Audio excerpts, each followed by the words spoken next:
Genç nüfusun azalması birazcık da evliliklerin geç olmasıyla ilgili.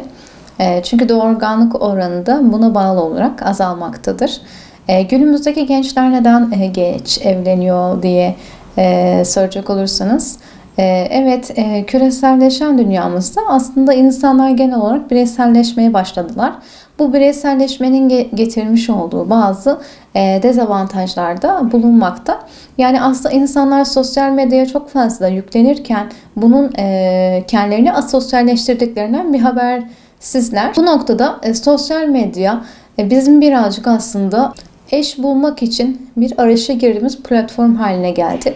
Normal şartlarda, eski yaşantılarda daha çok birlikte olunan anlarda, ortak alanlarda bir eş seçimi yapılırken şimdilerde daha çok sosyal medya üzerinden bir eş seçimi yoluna gidildi. Hal böyleyken sosyal medyada biliyoruz ki insanlar kendilerini çok farklı gösterebiliyorlar, çok farklı ekranı taşıyabiliyorlar. Bu noktada bizler oraya yansıtılan yönüyle seçimlerimizi yaptığımız takdirde tabii ki bu durum bizi yanıltabiliyor. Yanlış kişilerle yanlış ilişkiler içerisinde bulunduğumuzda aslında bizler için doğru olan insanlar ve doğru olan zamanı kaçırmış olabiliyoruz. Bu noktada kişi kendini belki çok orada zengin gösterebilir ya da çok ne bileyim hani maneviyatı yüksek biri gibi gösterebilir. Kötü alışkanlıklarını gizleyebilir. Bizler de seçimlerimizi bu fotoğraflar, görseller üzerinden, yaşam tarzı üzerinden yaptığımız takdirde evet yanlış kişilerle bir birlikteliğe girebiliriz. Bunu anlamak belki çok geç olabilir. Bu da bizim aslında evet yanlış kişilerle birlikte olmak noktasında, birazcık da doğru kişiyi arama noktasında olan umudumuzu kaybetmemize sebep olabilir. Boşanmaları incelediğimizde evet son zamanlarda boşanmalar epey artmış durumda. Bunun birçok sebebi var. Geçmişteki evlilikleri incelediğimizde aslında geçmişteki evliliklerin içerisinde evet belki geçimsizlik vardı, farklı dinamikler vardı ancak boşanmanın vereceği bir güvence yoktu.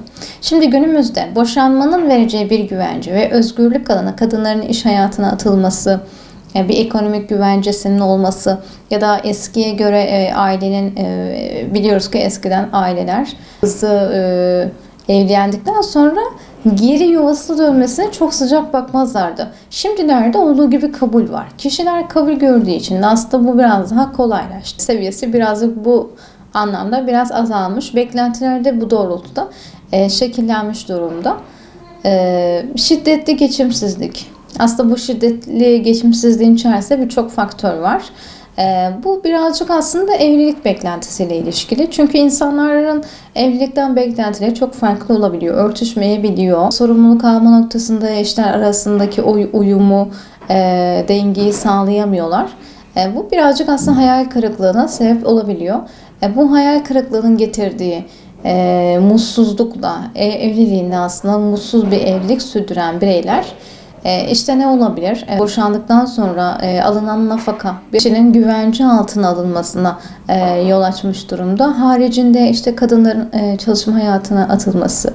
Dediğim gibi öncesinde kadınlar kolay kolay iş bulamıyorlardı. Bir yerde çalışmaları çok uygun bakılmıyordu. Mecburen kendini mahkum hissedebiliyorlardı o evliliğin içerisinde. Ancak şimdi kendi bireysel özgürlüğünü, bağımsızlığını ilan edebilen kadınlar için boşanma verilebilir, cesur bir karar olma haline geldi. Bu kadın ya da erkek fark etmiyor. Taraflardan herhangi birisi evliliği bitirebilir. Bu doğrultuda seçimleri farklılaşabilir. Haricinde ekonomik koşullar. Çünkü bu noktada da yani insanların evlilikten beklentileri, konforlu, rahat bir hayat, evlilik öncesinde yaşadıkları hayatı özleyebiliyorlar. Yeniden o konfora kavuşmak isteyebiliyorlar. Bu noktada erkek kendini yetersiz hissedebiliyor maddi olarak. Bu yetersizliğin vermiş olduğu huzursuzlukla, geçimsizlikle yine evlilikler sonlanmış olabiliyor. Bazı kişilerde dediğimiz gibi konforlu hayata erişebilmek için Duygusal açıdan herhangi bir yakınlık duymadığı kişilerle tamamen mantık evliliği. Yani bir şeyler sorunsuz bir şekilde ilerlesin. Hayatımda işte her şey yolunda gitsin. Kolaylıkla çözülsün. İşte konforlu, rahat bir hayata kavuşayım düşüncesiyle evlilikler yapabiliyorlar. Bu evliliklerde tabii ki duygu olmadığı takdirde kişinin sevmediği birine karşı tahammülü az olacağı için çok da uzun sürmeyebiliyor. Bunlar aslında baktığımızda bizleri boşanma kararını rahat bir şekilde, yani daha cesur bir şekilde, kolay bir şekilde verebilmeye iten sebeplerden birkaç tanesi diyebiliriz.